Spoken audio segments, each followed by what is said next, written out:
300 or 600. The sad reality is that the authorities in Nigeria are finding it very hard to get the actual amount of those who have been kidnapped. The first time it happened in Nigeria was 6 years ago when Chibok girls were kidnapped. This time, young boys have been kidnapped by men on motorcycle in northwestern Nigeria, the state of the president. Welcome to Village Square.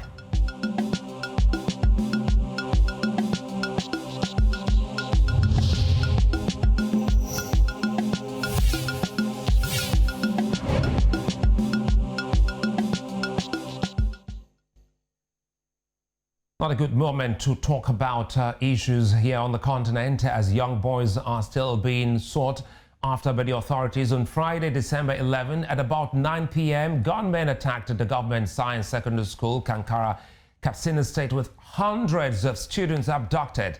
Now, the residents met policemen on the ground and exchanged gunshots, which left an officer badly wounded. The Katsina State government says it's yet to fully know the total number of students abducted, with several inconsistent figures being hurled around. The governor has, however, said that 333 of the 839 students of the school are missing after a roll call was held. The state has also ordered an immediate closure of all boarding schools. Some of the students who escaped by scaling the fence have returned home, and the fate of the others still hangs in the balance. Now joining me are two gentlemen, security expert, retired Captain Umar Aliyu and public affairs analyst Ahmed Musa Husaini. Gentlemen, many thanks for joining me on VSA.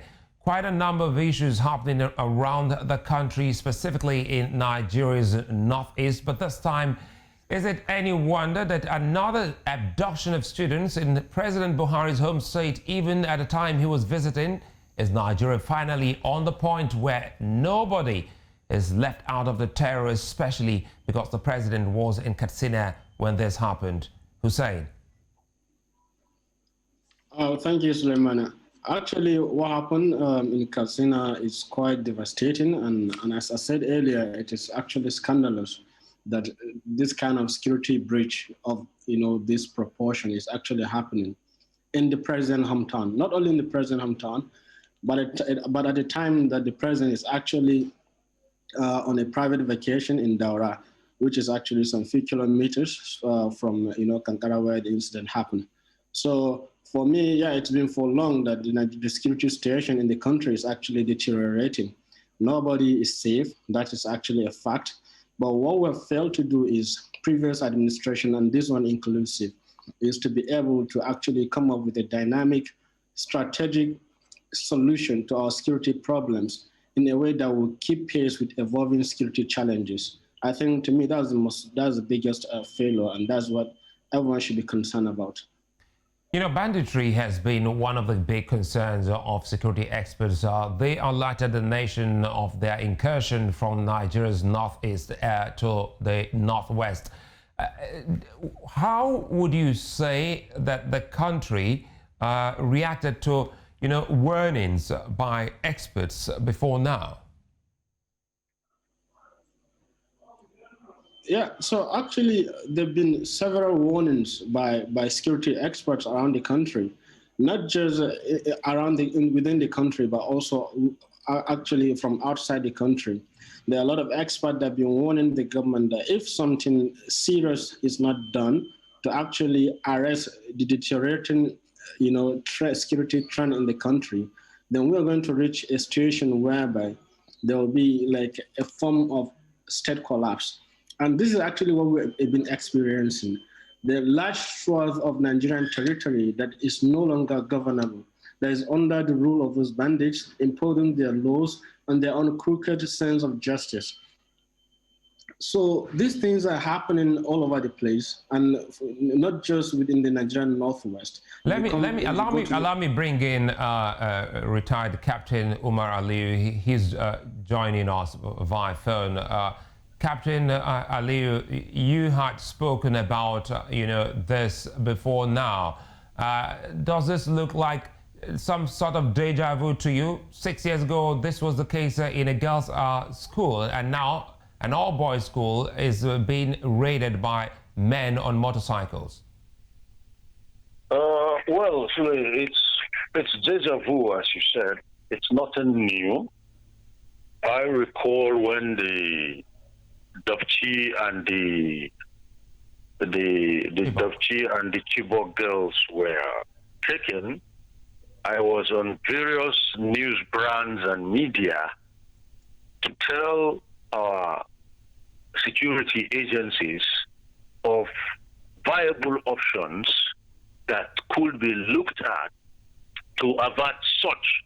I recall also on one of such programs, I particularly said lessons should be learned from what happened in Chibok, and then the outcomes of the lessons should now be applied to schools, particularly schools that were on the fringes and on governance spaces of this nation. Alas, beyond that, beyond that, I could also say that just in the recent past, I spoke about our reckoning being diluted, and as a result, our threats becoming bolder. I warned that the rate at which they were going, if they could attack sitting governors, it means there is no reckoning with law enforcement and military. It means also there is no reckoning with government, and they seem to be getting bolder. And today we have seen that that indeed is the case. They attacked the governor. Today we are not hearing about the governor being attacked. We're hearing of a president being embarrassed. So basically what is happening for me is an ego and what I want to call pride complex on the part of our leadership and the law enforcement agencies. That you are in office doesn't make you an absolute. There are also people whom you could draw from and learn from, or at the very least, listen to. That has not been the case. It's rather unfortunate that poor women, poor men, mothers and fathers will have to take the brunt for these very, very embarrassing shortcomings. It is embarrassing indeed, Captain Aliyu, for Nigeria and as well as the continent. Looking at what has happened 2014 and another one in 2018, now 2020. Let me bring Husaini in here. Husaini, you are one of those who's shown concern about the management of security, especially as it affects students, which has become more like business for the kidnappers and insurgents. What are those things the government did put in place after the abduction of the Chibok girls that perhaps you haven't actually seen in this Katsina kidnap? So actually one of the mistakes that the government actually made with the Chibok kidnapping is to see it as a political problem, as an attempt by some of the then president's political opponent to embarrass the president. And I can see we are also set to repeat the same mistake with this abduction, where a lot of people are actually saying the bandits or whoever is behind is actually out to embarrass the president.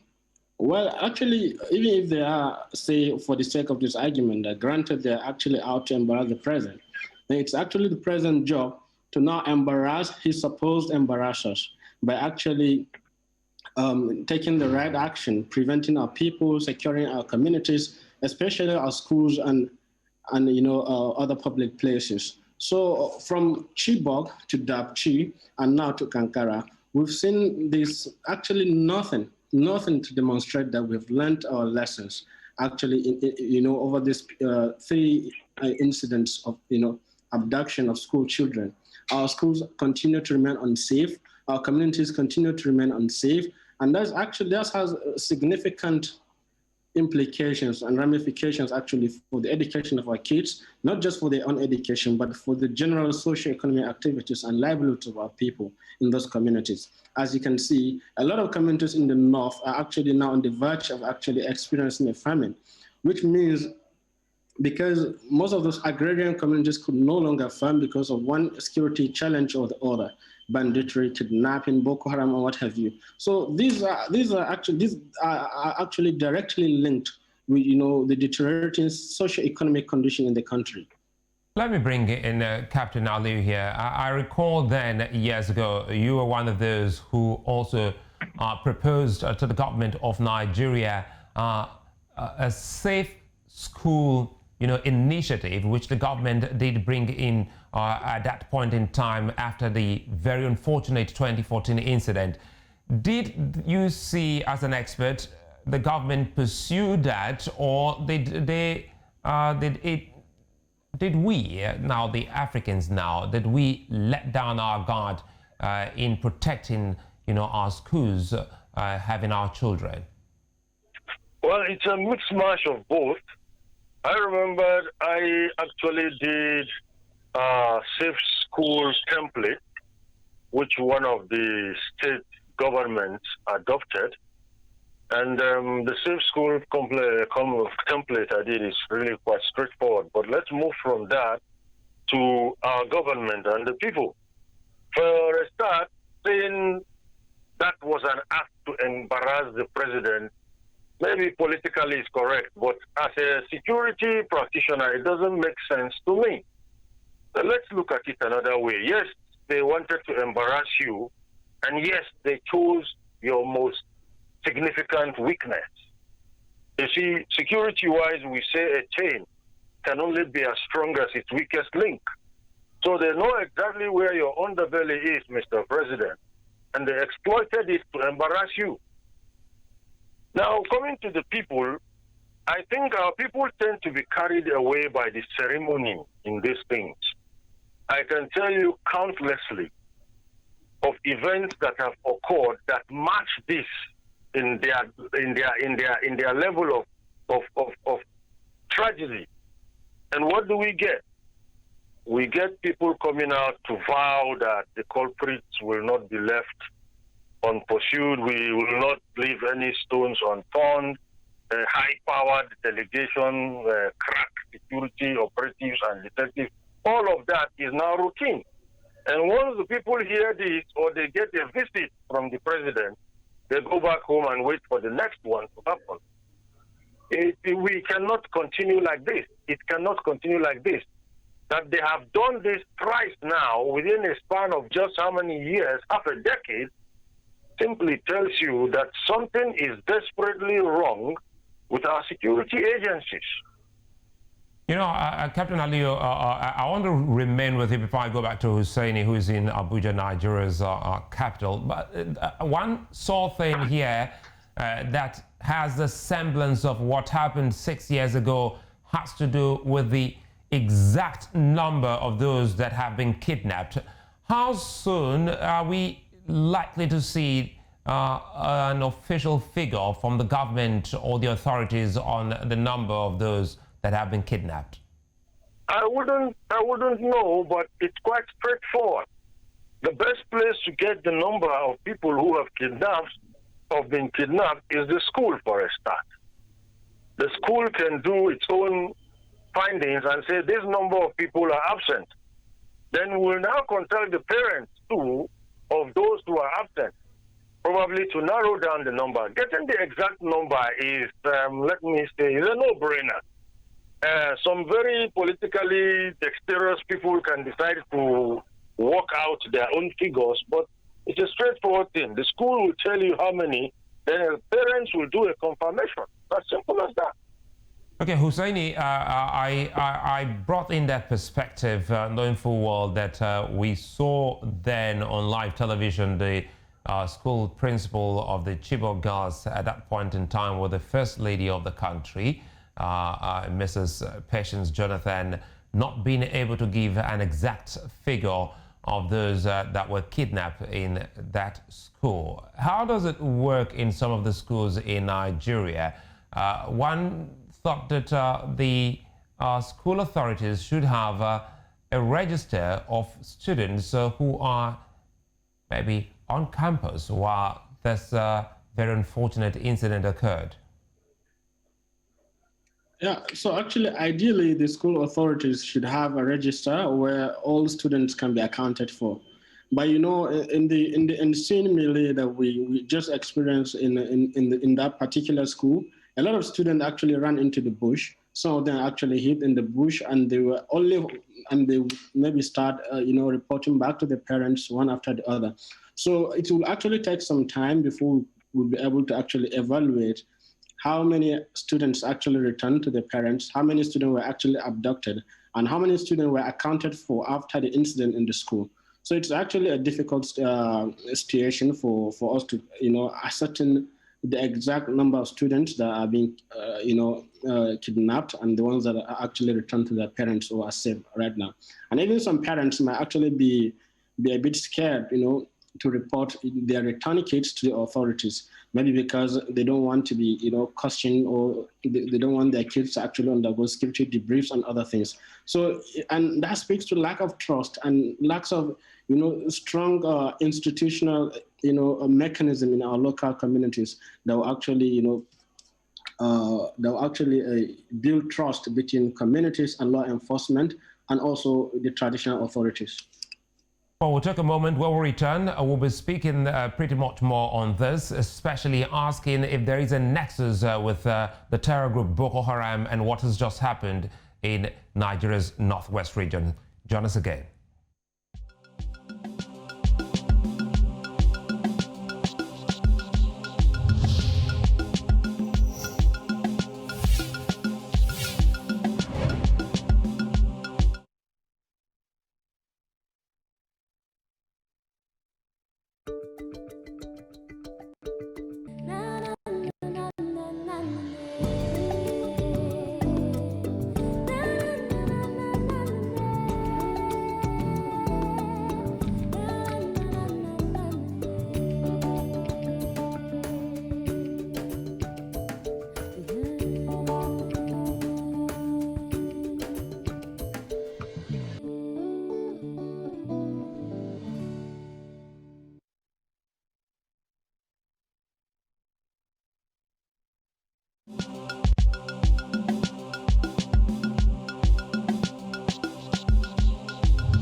Home stretcher here on the VSA, and well, looking at what's happening, let me start off this with Captain Aliyu, and a lot of people are already saying that this looks like a result of the proliferation of arms in Nigeria's northeast. That's why we're saying this happening in Nigeria's northwest.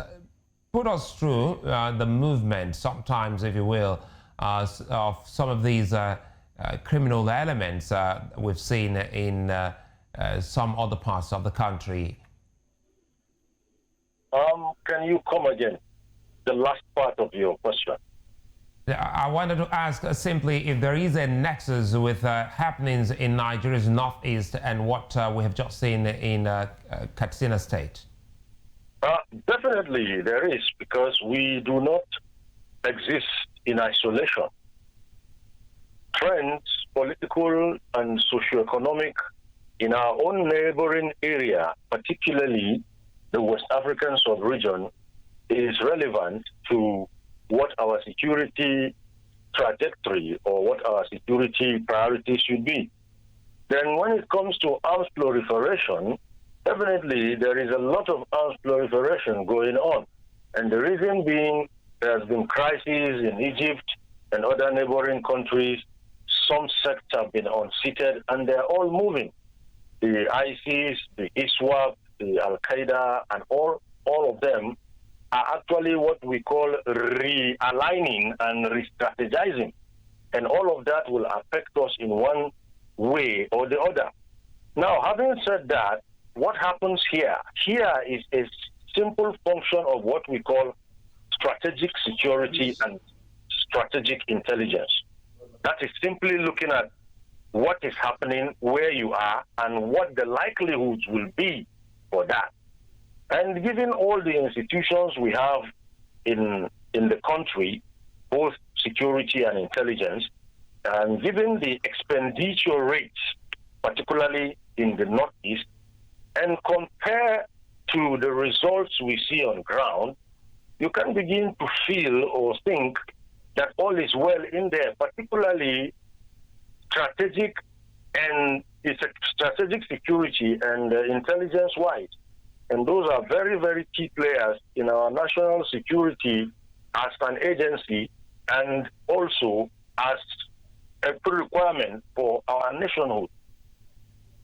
Let me bring in Hussein here. Husseini, one sore point here in the minds of Nigerians and Africans is how sure are we that the government will be able to get these boys back, keeping in mind that there is Elia Sharibu still out there not being rescued by the government of the day? Yeah, so I think it is possible actually for the government to recover those kids and return them back to their parents. Because if you look at the bandits, unlike Boko Haram, which is fighting an ideological struggle against the Nigerian state, these guys are actually purely criminal. So at the end of the day, maybe it will take maybe a government paying them some ransom or some form of negotiations. But they're actually going to, of course, for them maybe to establish some certain leverages against the government. But they are not going to keep holding those guys just like Boko Haram is holding the Chibok girls or Leo Sharibu that was abducted in Dapchi and in some other cases. So I believe at the end of the day, but the most embarrassing thing is that for that to happen after Chibok and Dapchi, it is actually embarrassing enough whether those guys return to their parents or not. And I think government should now put in concrete steps to ensure that no community, no parents, and no students will have to pass through tragedies like this again. Well, Captain Aliyu, the question of the continuous stay of the service chiefs has popped up again. And isn't it high time we declared a state of emergency on the state of security in that part of the country? Well, let me start with the issue of the service chiefs. I have said this so many times. If we were to match the results with expectations, then I can tell you the service chiefs have played their part very well. When they came in initially, they came in as what we call stabilizers. They were able to stabilize troops and they were able to put them back into shape to carry the operations forward.